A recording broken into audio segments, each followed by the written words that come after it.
Assalamualaikum warahmatullahi wabarakatuh. Kali ini kita akan mempelajari tentang struktur dan fungsi jaringan pada tumbuhan. Pada dasarnya, jaringan pada tumbuhan terbagi menjadi dua, yaitu jaringan meristem dan jaringan dewasa atau permanen. Jaringan meristem sendiri terbagi menjadi dua juga, yaitu meristem primer dan meristem sekunder. Ciri dari jaringan meristem itu sendiri yaitu jaringan muda yang aktif membelah, dan biasanya dia ada di ujung-ujung akar, di ujung-ujung batang.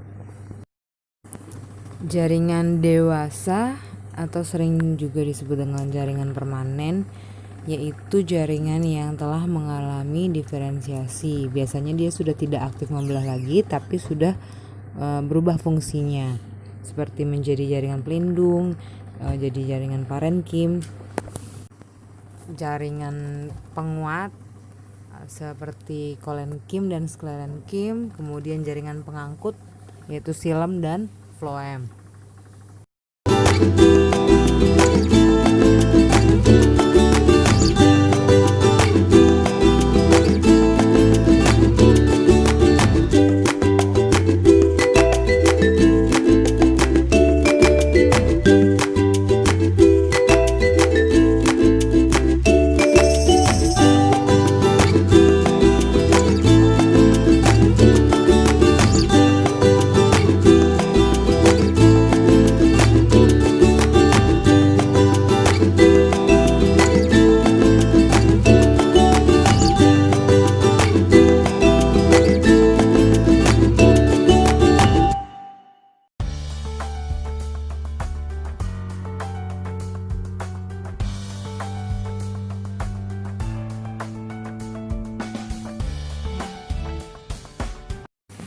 Beberapa fungsi akar antara lain menambatkan tumbuh-tumbuhan pada tanah, kemudian menyerap air dan mineral dalam tanah, dan bagi beberapa tumbuhan berfungsi sebagai tempat penyimpanan cadangan makanan. Menurut kalian, bagaimana cara akar tumbuhan mampu melakukan fungsinya dengan baik?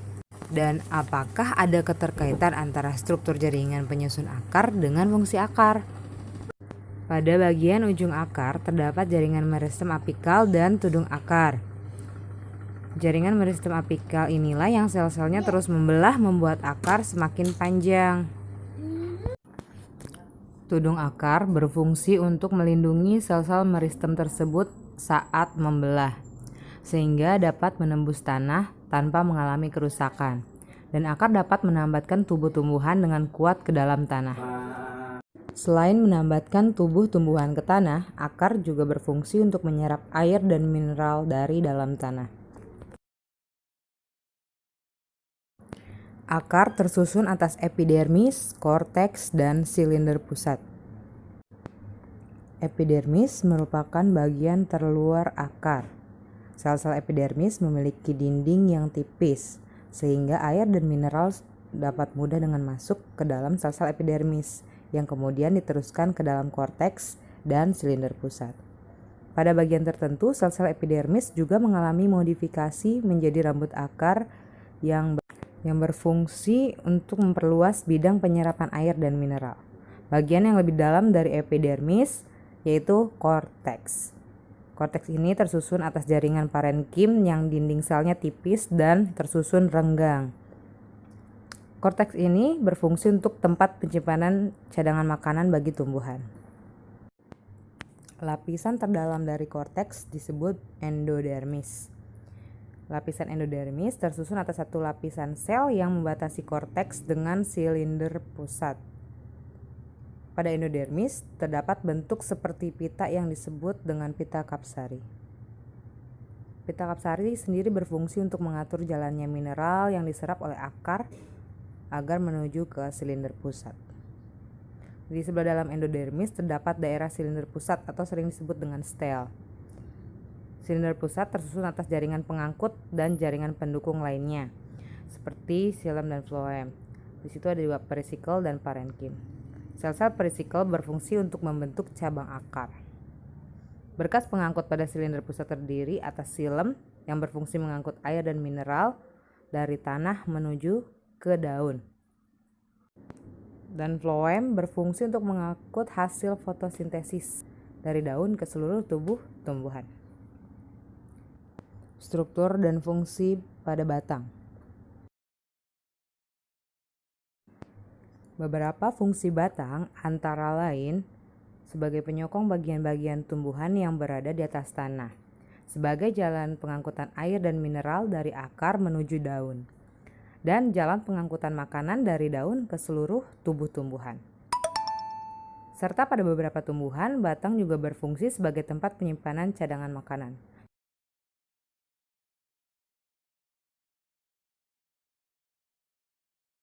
Seperti halnya akar, batang juga memiliki epidermis, korteks, dan berkas pengangkut. Bagian terluar batang yang masih muda tersusun atas jaringan epidermis. Pada batang tumbuhan dikotil yang sudah dewasa, epidermis akan rusak dan digantikan oleh periderm atau jaringan gabus. Pada bagian yang lebih dalam dari epidermis terdapat korteks. Korteks pada batang juga tersusun atas jaringan parenkim.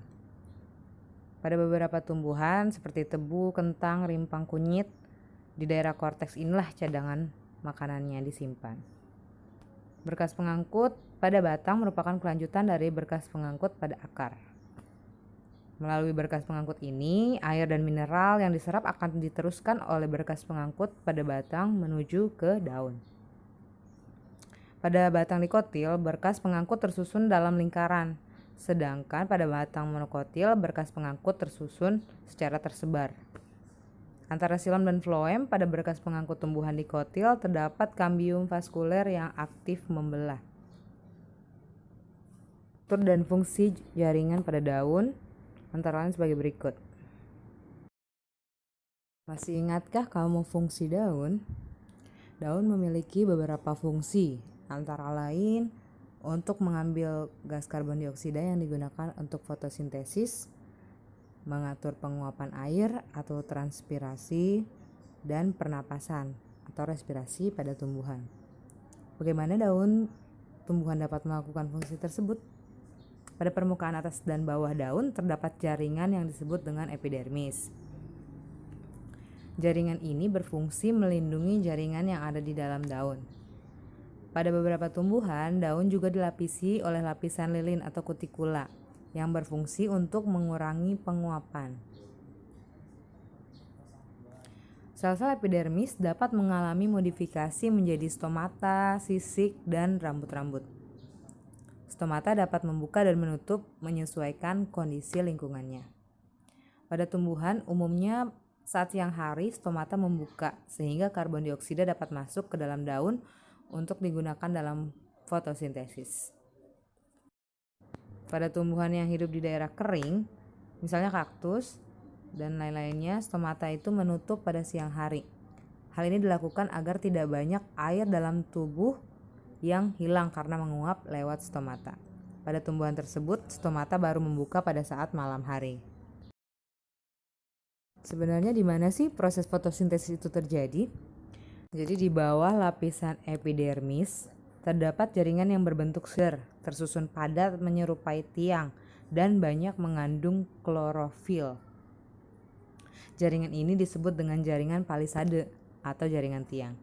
Di bawah jaringan palisade terdapat jaringan bunga karang, tersusun dari sel-sel yang bentuknya tidak teratur, tersusun longgar dan juga mengandung klorofil. Kedua jaringan ini merupakan jaringan mesofil. Jaringan mesofil ini sebenarnya merupakan jaringan parenkim yang mengandung klorofil. Di dalam jaringan mesofil inilah terjadi proses fotosintesis.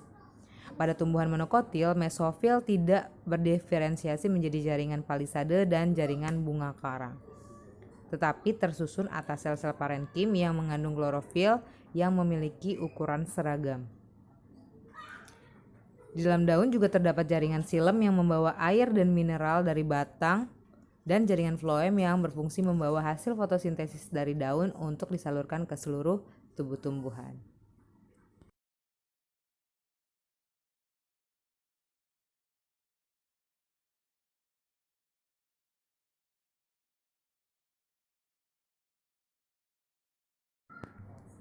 Berikut nama-nama jaringan pada tumbuhan beserta dengan fungsinya. Struktur dan fungsi bunga. Salah satu organ pada tumbuhan yang terbentuk adalah bunga. Bunga adalah alat reproduksi bagi tumbuhan. Kenapa disebut dengan organ reproduksi? Karena memiliki putik dan benang sari, di mana putik itu sebagai penghasil sel kelamin betina dan benang sari sebagai penghasil sel kelamin jantan. Selain itu juga terdapat jaringan-jaringan pada bunga tersebut. Dapat dilihat pula dari gambar itu nomor 6 menunjukkan kelopak bunga yang sering ketukar ya. Jadi yang warna hijau itu adalah kelopak bunga. Kelopak bunga sendiri berfungsi melindungi bagian dalam bunga, atau pada saat sebelum bunga mekar dia waktu masih kuncup melindungi bunga ya sebelum mekar. Kemudian nomor 7 itu mahkota bunga atau sering disebut bunga itu sendiri. Itu adalah perhiasannya yang membantu penyerbukan karena dapat menarik hewan-hewan untuk datang. Kemudian nomor 8 itu adalah bakal biji. Bakal biji inilah tempat terjadinya fertilisasi sebelum terbentuk buah. Kemudian nomor 9 itu adalah tangkai bunga untuk menopang bunga. Struktur dan fungsi pada biji. Biji merupakan ovulum dari tumbuhan berbunga yang sudah matang. Biji ada yang terlindungi dan ada yang tidak terlindungi oleh buah. Dan dari keping biji terbagi menjadi dua, ada monokotil dan dikotil. Dilihat dari gambar yang mencolok, perbedaan dari monokotil dan dikotil adalah tempat cadangan makanannya. Jika pada monokotil tempat cadangan makanannya itu adalah endosperm, sedangkan pada tumbuhan dikotil adalah kotiledon tersebut atau bijinya. Plumula di sini sebagai calon daun yang sudah mulai keluar, jadi daun mudanya setelah bijinya berkecambah mulai ada daun mudanya, itu disebut plumula. Kemudian ada calon akar disebut radikula.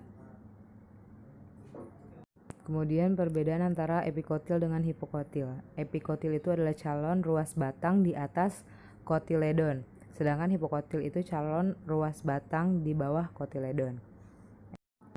Struktur dan fungsi buah. Struktur buah terdiri dari 3 lapisan. Lapisan yang paling luar disebut dengan exokap atau epikap. Jadi kalau di biologi itu yang epi ada bagian luar. Kemudian ada lapisan tengah mesokap dan lapisan dalam endokap. Oleh karena itu, pada buah memiliki fungsi sebagai berikut. Pertama, membungkus dan melindungi biji yang terdapat di dalamnya. Kemudian menyediakan cadangan makanan pada saat proses perkecambahan dan sebagai sumber gizi bagi manusia dan hewan yang memakannya. Berdasarkan dari struktur dan fungsi jaringan pada tumbuhan ternyata memberikan banyak ide-ide bagi para ilmuwan untuk menciptakan teknologi. Berikut beberapa contoh-contoh teknologi yang terinspirasi dari struktur dan fungsi dari jaringan pada tumbuhan.